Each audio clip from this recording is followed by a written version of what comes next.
கார்த்திகை மாதத்துல கார்த்திகை தீபத்துக்கு முன்னாடி நாள் பரணி தீபம் ஏற்றுவாங்க. இது பஞ்சபூதத்தின் சொரூபமாக இருக்கக்கூடிய சிவபெருமானுக்கு பஞ்சபூதத்தின் சாட்சியா ஏற்றக்கூடிய தீபம் தான் பரணி தீபம். இது திருக்கார்த்திகைக்கு முன்னாடி நாள் பரணி நட்சத்திரத்துல இந்த தீபம் ஏற்றுவாங்க.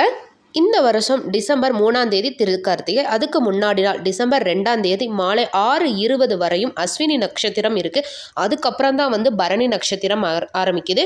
அப்போ நீங்கள் 6:20க்கு மேலே 5 விளக்குகள் ஏற்றி வழிபடணும். 5 தீபம் ஏன் அப்படின்னா சிவபெருமான் பஞ்சபூதத்தின் சொரூபமானவர், அதனால தான் 5 தீபங்கள் நம்ம ஏற்றுறோம். 2ஆம் தேதி மாலை 6:20க்கு மேலே ஒரு தட்டு இல்லாட்டி ஒரு மணப்பலகை எடுத்துக்கோங்க. அதை நல்லா சுத்தம் பண்ணி வச்சுக்கோங்க. அது மேலே 5 தீபங்கள் வச்சுக்கோங்க. 5 தீபத்தையும் மஞ்சள் குங்குமம் வச்சு நெய் விளக்காவும் நீங்கள் ஏற்றலாம். இல்லை நல்லெண்ணெய் தீபம் தான் ஏற்றணும் அப்படின்னாலும் தாராளமாக நல்லெண்ணெய் தீபமும் நீங்கள் ஏற்றிக்கலாம். இதை உங்களோட சுவாமி ரூமில் நீங்கள் அந்த 5 தீபத்தையும் ஏற்றி வைக்கலாம். இப்போ பரணி தீபம் அன்னைக்கு நீங்கள் விளக்கேற்றுறீங்க அப்படின்னா அதிலிருந்து 3ஆவது நாள் பரணி தீபம் அன்னைக்கு, அடுத்து திருக்கார்த்திகை அன்னைக்கு, அடுத்த நாள் மொத்தம் 3 நாள் கணக்குக்கு தீபம் ஏற்றணும். இல்லை நீங்கள் பரணி தீபம் ஏற்றலை அப்படின்னா திருக்கார்த்திகை, அதுக்கு அடுத்த நாள் அப்படின்னு சொல்லிட்டு அந்த 3 நாள் கணக்கில் நீங்கள் தீபம் ஏற்றணும். அதுவும் திருக்கார்த்திகை அன்னைக்கு திருவண்ணாமலையில் மலை மீது தீபம் ஏற்றின உடனே தான் நம்ம வீட்டில் விளக்கேற்றணும். அதுவும் வெளியே இருந்து நம்ம உள்ளே ஏற்றிட்டு வரணும். வெளியே நிலவாசலில் ஏற்றிட்டு அதுக்கப்புறம் ஒன்றொன்னா உள்ளே ஏற்றிட்டு வரணும். இப்படி தான் நீங்கள் விளக்கேற்றணும்.